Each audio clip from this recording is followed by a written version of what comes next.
Le but de cette vidéo est de détailler avec vous les grandes lignes de votre prise en charge pour une arthroscopie d'épaule. On va exclure les réparations de coiffe, les exéreses de calcification et l'intervention de bancartes qui font l'objet de topos différents. Dans la majorité des cas, cette chirurgie est proposée pour des tendinites rebelles ou des arthroses acromioclaviculaires, rebelles au traitement rééducatif et infiltratif. Vous avez certainement bénéficié d'un bilan d'imagerie complet avec radiographie et échographie, complété par soit un IRM, soit un arthroscanner ou les deux, permettant de mettre en évidence un élément que l'on a estimé judicieux de traiter chirurgicalement pour permettre d'arriver à guérir votre pathologie. Donc c'est un type de chirurgie habituellement réalisé en ambulatoire sur une journée, avec en termes d'anesthésie 2 anesthésies en une, c'est-à-dire qu'il y a un peu d'anesthésie générale qui vient compléter de l'anesthésie du bras qu'on appelle un bloc interscalénique. La chirurgie se réalise donc sous arthroscopie, c'est-à-dire qu'on va faire des petits trous à travers la peau pour accéder à l'intérieur de votre épaule et travailler en fait à 2 étages différents. Un étage au-dessus des tendons qu'on appelle l'espace sous-acromial et un étage sous les tendons qui est en fait l'articulation gléno-humérale.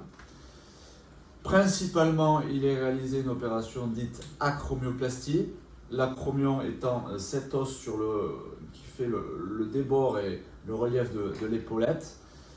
Il peut exister un bec osseux agressif ou bien une insertion anormalement épaisse d'un ligament, le ligament coraco-acromial, à l'origine de frottements et de conflits. Et pour lever ce conflit, il est réalisé une résection osseuse avec des petits instruments motorisés ou une résection de la partie haute de ce ligament, ou bien les deux parfois conjointement. On peut être amené à réaliser, si on en a les arguments au préalable, une résection de l'articulation acromioclaviculaire, donc ceci aussi à l'étage au-dessus des tendons. Fréquemment, on y coupe une exploration de l'articulation gléno-humérale en passant sous les tendons pour justement vérifier leur état à la face profonde. Et il faut également s'assurer de l'existence ou non de lésions du cartilage, des ligaments, ce qu'on appelle le bourrelet glénoïdien, et du biceps, la longue portion du biceps naissant à l'intérieur de l'épaule. Il peut arriver alors, au décours de cette exploration, de découvrir des lésions qui vont leur justifier, le cas échéant, d'un traitement spécifique.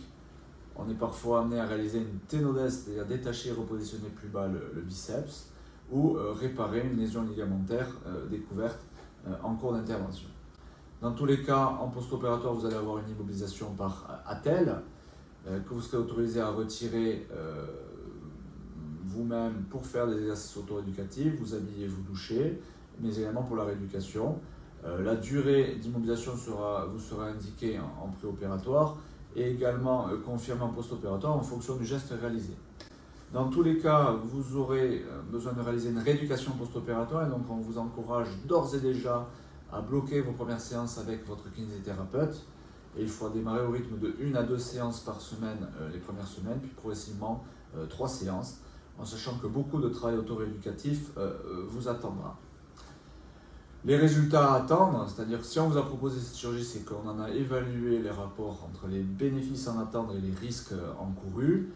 Et habituellement, on peut attendre 80% de bons résultats sur ce type d'intervention, car 15 à 20% des patients peuvent, malgré ce type de geste, conserver des douleurs et gênes du fait de leur tendinite ou d'une autre problématique. En tout cas, les risques péropératoires et post-opératoires sont modérés, car avec les techniques d'arthroscopie d'épaule, dans ces indications-là, les risques de lésions vasculaires ou nerveuses sont rarissimes. Les risques d'infection et d'hématome également. Le risque premier reste l'apparition d'un enraidissement et raideur post-opératoire qu'on appelle capsulite ou algoneurodystrophie. Ceci peut influer sur les durées de rééducation plus longues et durées d'arrêt de travail plus longues. Je pense qu'on a fait ensemble à peu près le tour de la question. Mon secrétaire et moi-même restons à votre disposition pour en rediscuter avec vous si vous avez des questions complémentaires. Merci à vous.